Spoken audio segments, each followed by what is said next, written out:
Bueno, continuando, Jesús tiene su propio estilo de curar, ya que él habla con el enfermo y le manifiesta su voluntad de que quede curado. Jesús en ese tiempo no pronuncia fórmulas secretas como lo hacían los magos. Em, Su palabra era clara y al mismo tiempo Jesús toca a los enfermos. A veces Jesús agarra al enfermo para transmitirle fuerza, lo que ningún médico podía hacer. Otras veces impone sus manos sobre él para envolverlo en la bondad de Dios. Así actúa sobre todo con las personas leprosas. Las manos de Jesús bendicen a los que se sienten de alguna manera, como dice el libro, malditos. Tocan a los leprosos que nadie toca, comunican fuerza a los hundidos en la impotencia, también transmiten confianza a los que se ven abandonados por Dios y también acarician a los excluidos. Ese era el estilo de curar de Jesús.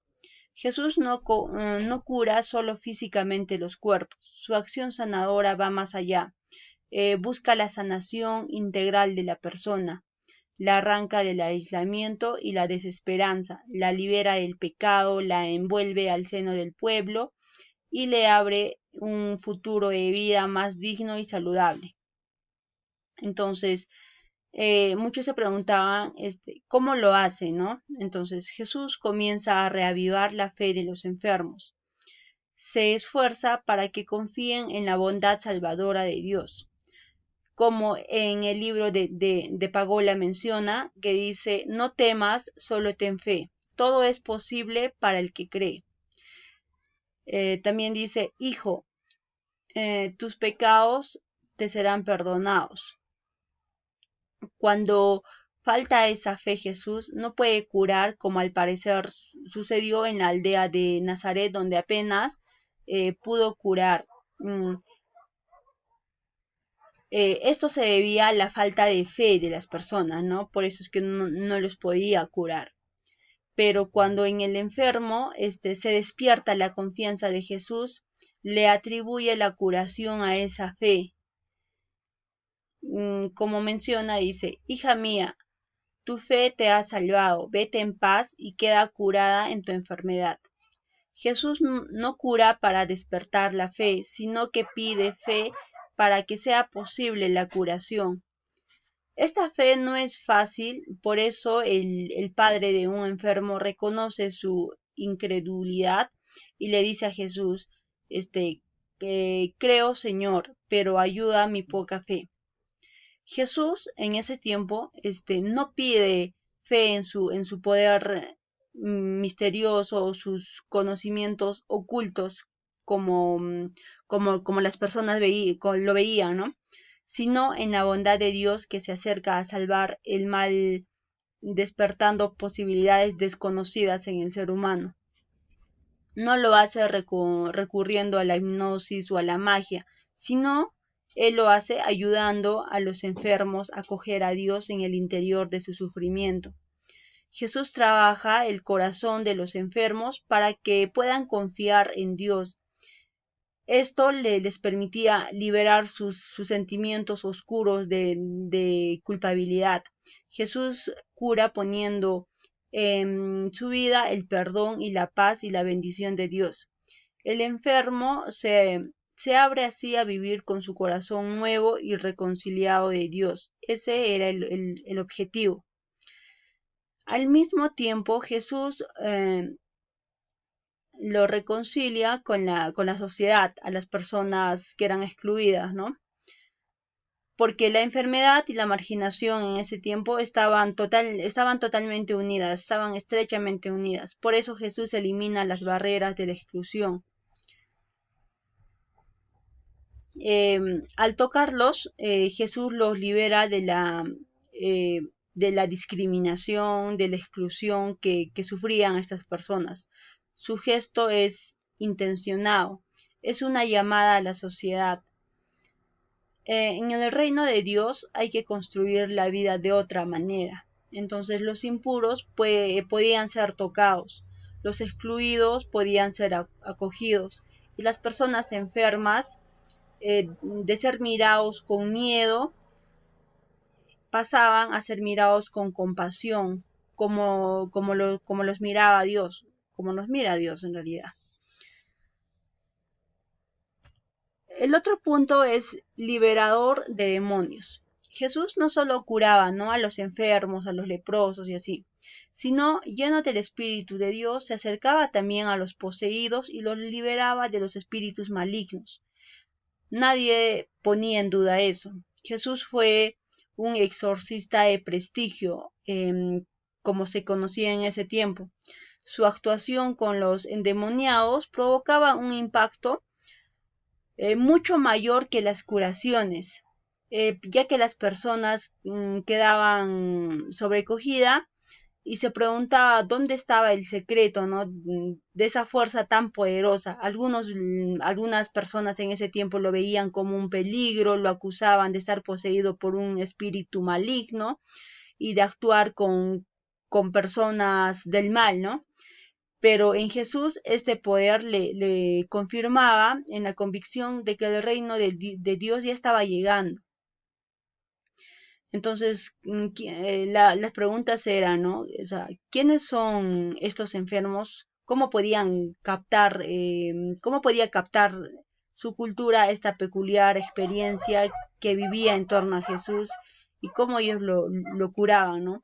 En general, eh, los estudiosos bíblicos tienden a ver en la posición bíblica una enfermedad. Esto se trataría de casos de epilepsia, esquizofrenia, histeria o estados alterados de conciencia en los que el individuo proyecta de manera dramática hacia un personaje maligno o represiones y conflictos que desgarran el mundo interior de esa persona. Así como los vemos hoy, pero en aquellos tiempos los campesinos de Galilea lo veían como un ser maligno. Entonces viven sometidos a un poder desconocido que los atormenta sin que puedan defenderse de él. Este poder desconocido podía ser la opresión del Imperio Romano o la única manera de defenderse, que en ese tiempo era pues las actuaciones enfermizas o alteraciones de personalidad. Un ejemplo de esto es el relato de la curación de endemoniado de Gerasa. Bueno, esta curación lo pueden encontrar en Mateo 8, 28 al 34 y también está en el libro de Lucas 8 del 26 al 39. En esta narración no es estrictamente histórica. Puede, digamos, ayudarnos a intuir la conexión entre la posesión demoníaca y la opresión romana, según este relato. Entonces, el demonio es solo para que se llama legión, porque son muchos, ¿no? Entonces, como la división armada de romana que controlaba en ese tiempo Palestina. Los poseídos a los que se acercaba Jesús no son simplemente enfermos psíquicos, son personas desnutridas, son personas que sufrían violencia, impotentes para defender estos abusos. Definitivamente era insoportable, ¿no? Entonces, Jesús era diferente a otros exorcistas que existían en ese tiempo. No usa ningún objeto, ningún truco, si se le puede llamar, ¿no? Sino que tampoco invoca ninguna fuerza secreta, ni pronuncia, no sé, palabras mágicas o conjuros.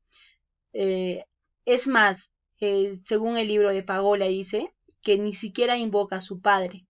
Entonces, la fuerza de Jesús estaba en él mismo.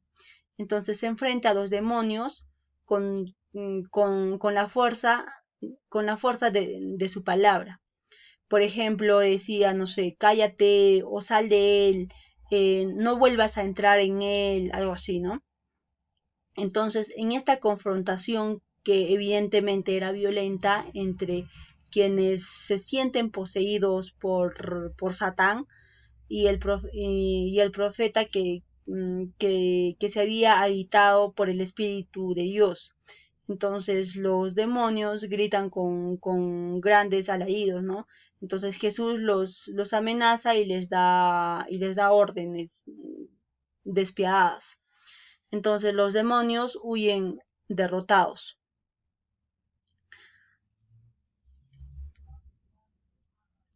Bueno, el otro punto es signos de un mundo nuevo. Con la actividad curadora de Jesús, ve signos de un mundo nuevo frente al pesimismo de los que todo lo que había manifestado contra el mal. Entonces Jesús anuncia algo sin precedentes. Entonces lo anuncia, o sea, anuncia su actividad curadora y su actividad liberadora. Entonces sus curaciones son signos de la misericordia de Dios más que de su poder. Sin embargo, no todos están con él. Los maestros de la ley y los escépticos rechazan, ¿no? Entonces, porque Jesús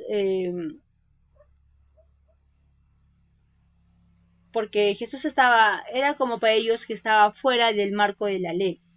Entonces los evangelios resumen su actuación afirmando que se dedicaba a dos tareas. Una que era anunciar la buena nueva del reino de Dios y curar a los enfermos y dolencias del pueblo. El desempeño de Jesús es despertar la fe de las personas en la cercanía de Dios que estaban luchando contra el sufrimiento. Por eso a sus discípulos les confía la misma tarea. Como se resalta en el libro, dice, cuando entráis en una ciudad, curad a los enfermos que hay en ella y decide, ¿no? El reino de Dios está cerca de vosotros.